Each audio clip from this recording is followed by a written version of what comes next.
Alright, hey guys, and welcome to another Blender tutorial. This is part of the Quick Tips series, and today we're going to be going over a relatively new feature in Blender, only about a year or two old now at the time of making this video, and that is called Cycles Renderer. So if I have my loaded up default startup file, I'm going to go ahead and go into Blender Render right here in the drop-down, and you'll see I have a bunch of renderer that you may not have, and that is YAF-Array, and we'll get to that installation and moving around that at a later date. But for right now, we're just going to focus on Cycles Renderer.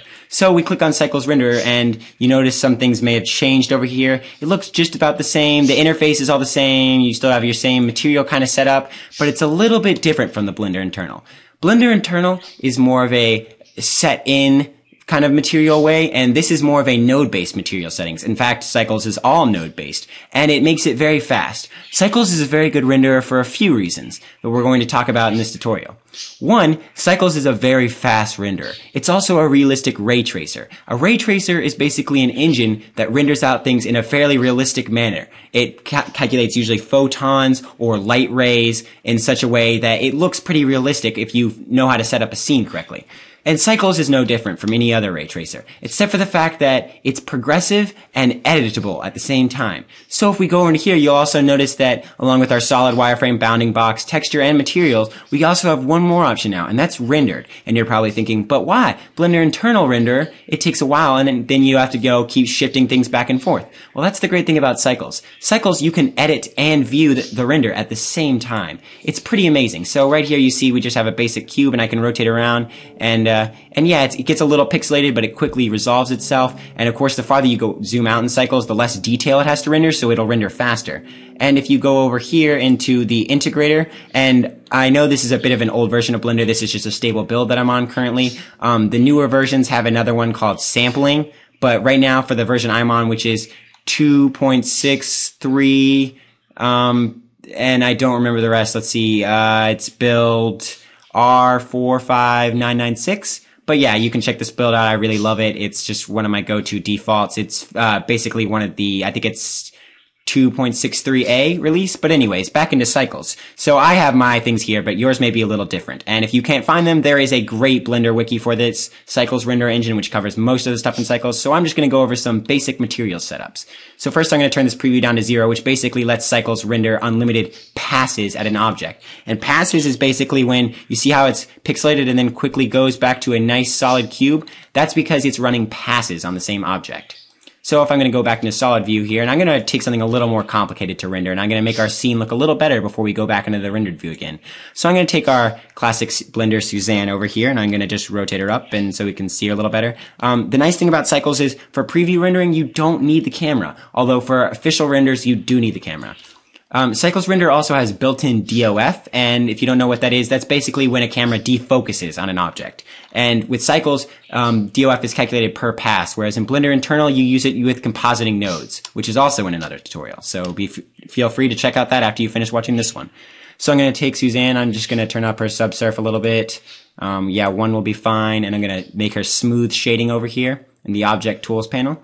And then I'm going to go over into our material setup. Now, when we click materials, you'll notice that it's a little bit different from the Blender Internal. It's actually quite a bit different. And you can see we have these basic editing, but you don't see a lot of things over here, and you're probably wondering why that is, because Blender Internal, everything is on this panel. However, in Cycles, it's a little bit different. If you've ever used the compositor, you know a little bit about nodes in Blender. But now, with Cycles, you take nodes to a whole new level. Nodes is now everything. World, materials, and just all sorts of things. And nodes, I think, is really a great system. It keeps you organized, things nice and simple, and just the viewing is a little bit better than the typical pain of Blender Internal. But Blender Internal does also have its pluses that Cycle doesn't. So we're going to look at this really quickly, and you can press Shift-A just like you would in the 3D interface, and you notice all these different nodes like you would have in the compositor. And the really nice thing is shaders. In shaders, we have all sorts of shaders. We have an add shader, a mix shader, holdout, emission, velvet, transparent, translucent, glass, glossy, and diffuse, and then of course background. Background we'll get to in a little bit. The main ones we're going to be covering today are diffuse, glossy, glass, translucent, transparent, and velvet, and also emission. We won't talk about these other ones because these ones are kind of extra add-ons. They're not really a main category. They kind of fall into the other category when we're talking about shaders. So I'm going to go ahead and talk about this first one. We're going to have a point light here, and we're going to go ahead and render out our Suzanne a little bit. So let's see, we're going to go back into the rendered view, and you see, yeah, you have your classic Suzanne. She's, gray. You might want to turn up her a little bit and then, change her color to, orange or something. So we have just a basic orange Suzanne, and you notice, yeah, she's orange, but she's just a diffuse color. What if we wanted something, say, reflective? Well, we also have reflective, and reflective is under the glossy category. So if you go to surface and you hit the glossy one instead, you'll end up with this thing that's reflective. Unfortunately, the world doesn't have a lot of reflective things in it, so you really can't see what's reflected in Suzanne. But if I were to, say, add a cube, that's a little big, and scale it down and then grab it over, you can see that the cube is reflected right here in Suzanne's face, if you can see that. And so, yeah, your glossy, it's pretty good. And glossy, we'll get into metal reflections with Blender a little bit later. But for right now, we're just going to look at this glossy shader. And you have these 3 different options, and these are basically just how it's calculated. You have Sharp, Beckman, and GGX, which they're all just slightly different ways to calculate how it is. It'll end up giving you a bit different shiny results based on what you're using. And then you also have the color, of course, just like you had in diffuse. And then you have this other thing down here in roughness. And I didn't go over this in diffuse because it's not as noticeable as it is in glossy. In glossy, roughness will change the sort of, you can see it looks much more glossy now. Roughness change how reflective your surface is versus how non-glossed it is, like if it's roughed over a little bit, like scratched up sort of. And so if we turn up the roughness, you'll see it'll quickly actually look like a diffuse because it's diffusing the basic light around the glossy surface. So, you get all the way up to 1 and you pretty much have a almost soft subsurface kind of look to it. And subsurface is not actually included in cycles, which is unfortunate for some people, but other people are completely fine. Sharp roughness is not really affected with sharp rendering. And then Beckman, I think, also has roughness, and it looks just about the same as GGX. I don't actually know the difference between the two of them. I think they're just slight variances in how it shades. So now we're going to jump on over to where we're going to change this roughness down to 0 first, because this roughness does play into almost all materials in cycles. We're going to go over to glass. Glass is great too because it looks like, glass. And once again, with no reflections, the glass might not look perfect, but you can see this does look a bit like glass. Now, the nice thing about glass is once again, you have your roughness, so you can turn it up and the glass kind of gets rougher and less directly glossy, and you'll see light will bounce around in it, and it looks not perfect. That's because of the lighting setup I have here is really basic and not really intended for anything more than testing. So if I take the roughness back to 0, you also notice the IOR. And for you all who aren't familiar with IOR, that is the index of refraction. Index of refraction is a basic value that is how much glass refracts light. Refraction of light is basically how much it bends. So a mirror typically refracts light at 1, a solid value of 1. And if it's slightly warped, it might refract at slightly higher values. But the refraction is basically how much what the reflected light looks like. Like you'll see that this glass, if we turn this all the way down to 1, it will just basically look like a see-through object, because that's basically what it is. But as we turn up the IOR, you'll start to notice more and more of it like having a glass kind of look. Most things in the natural world, water, glasses, wine glasses, all sorts of things, fall in the 1.6 to 1.4 range of IOR, and then mirrors are typically at the 1. There are things that I don't think there's anything less than 1, although I believe you can set them at lower in cycles just because that's how the programming is made. We could set this to 0.0, I think. Yeah, and of course it doesn't do anything really after 1. And then of course you can change it all the way up to 8, but anything higher than 3, I think, is a completely unnatural value. I think there are rare materials that can get to around 3, but I'm not exactly sure. And 3 looks a little washed out anyways.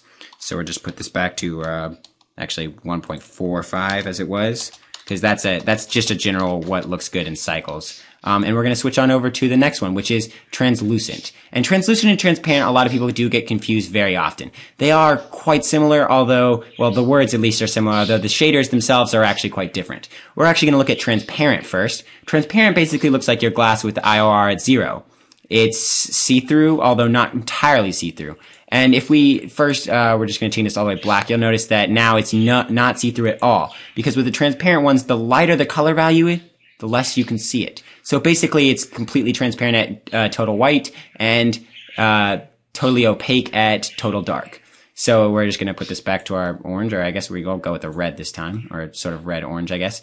So you'll see here now that it's, as it's a darker orange, so it will usually not be as see-through. Now we're going to go back to translucent. Translucent just means that some light is allowed through the figure, although not all of it is. So it's basically like a form of subsurface for diffuse, but it's not all the way there. Subsurface is basically when light bounces off of something else and back onto this. The way I've seen subsurface set up in Cycles usually does involve the translucent shaders with the epidermis and the dermis layer and all sorts of layers set up, but we'll get to that in a more advanced tutorial. This is just a basic overview of Cycles. Then we go down to our second to last, which is the velvet. And velvet is pretty much what you would imagine it to be. It's velvet. It's a velvet shader. The sigma is basically like roughness of velvet. So as you go down in sigma, the areas will typically get darker and edges will become, just a single color. But most velvet things is usually within the 1 range to the, 0.5 range. I've never seen anything less than that. So I'm just going to give it about a 9. And so this just looks like a velvet. And when you add texture to this velvet, it does look a lot better. This basically looks like a simplified silk texture.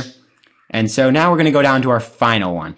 But before we get to that final emission shader, I'm going to put down a plane so I can show you just the exact emission things. And this is one of the great, just really great things about Cycles. While yes, we're going to have this point light, we're not actually going to need that for this. So you'll notice that it's pretty black. It's just being lit from the ambient light from here. But what I'm going to do is add a cube now. And I'm going to scale this cube down a little bit, and I'm going to grab it and pull it over here. And I'm actually going to take this back to a diffuse just for showing off this next new feature. And this feature is one of my favorite features because it allows you to make more realistic lights than just using point lights or even IES files. IES files are basically like shaped lights. So we're going to add a new material here, and we're going to go down to emission. And instantly you'll notice that this is pretty much completely white here.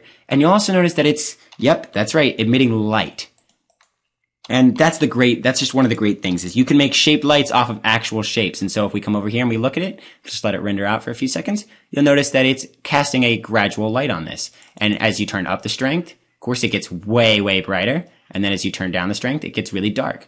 And one of the other great things being able to make objects as lamps is that if you know about normals, then you'll know that that's basically how a shape is calculated in the 3D viewport. And these little lines right here, I'll turn the view of them up a little bit, are basically how the normals go. And in a shape, normals, in Cycles at least, normals dictate how an object emits. So it basically emits light along these blue lines here. And so, yeah, guys, I think that about does it for our Cycles tutorial today. There may be more coming in the future, but for right now, you just got a basic overview in Cycles. So hope you enjoyed watching. And if you liked, you can subscribe or leave a rating and a comment. All right. Thanks. Bye.